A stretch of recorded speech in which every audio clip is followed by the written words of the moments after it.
Pourquoi vous expliquez mal aux gens et vous véhiculez des mauvaises informations, quitte à ce que certains se retrouvent au bercail à cause de vos idioties? Regardez-le dans le français de souche vivant ici depuis ne connaît pas et ne sait même pas qu'il existe la réduction d'impôts. Bref, cette personne, suite à ma précédente vidéo où j'explique aux personnes qui résident sur le territoire français, que ce soit de nationalité française ou de nationalité étrangère, résident fiscal en France, qu'il y a des possibilités pour ces personnes de bénéficier de la réduction d'impôt ou du crédit d'impôt.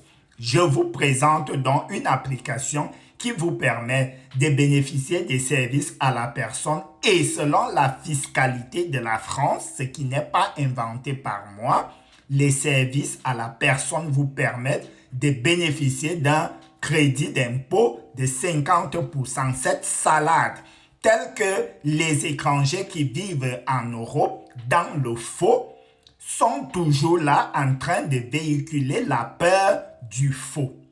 Madame, selon le code de la fiscalité française, si vous n'êtes pas au courant et vous et vos Français, souche qu'il existe des abattements, des réductions d'impôts. Renseignez-vous. Je ne véhicule aucune information inventée par moi ou trafiquée sous le lit ou dans la penderie de chez moi afin de faciliter aux étrangers de faire du faux. Je lis la loi française et je le dis aux gens pour pouvoir comprendre avec leur niveau de connaissance parce que les thèmes généralement employés par le législateur ne sont pas compréhensibles aux yeux ou aux oreilles de tout le monde.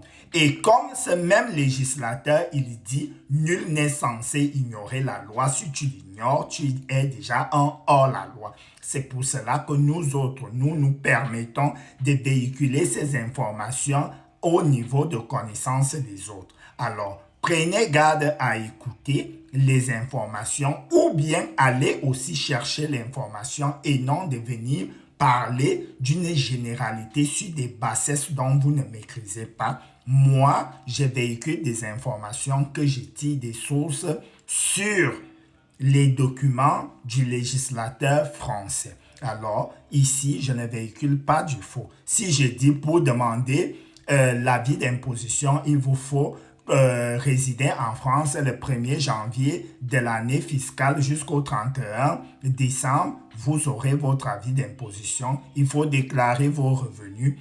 Et le reste là, je dis ce qui est là. Le faux, je ne suis pas celui qui parle du faux.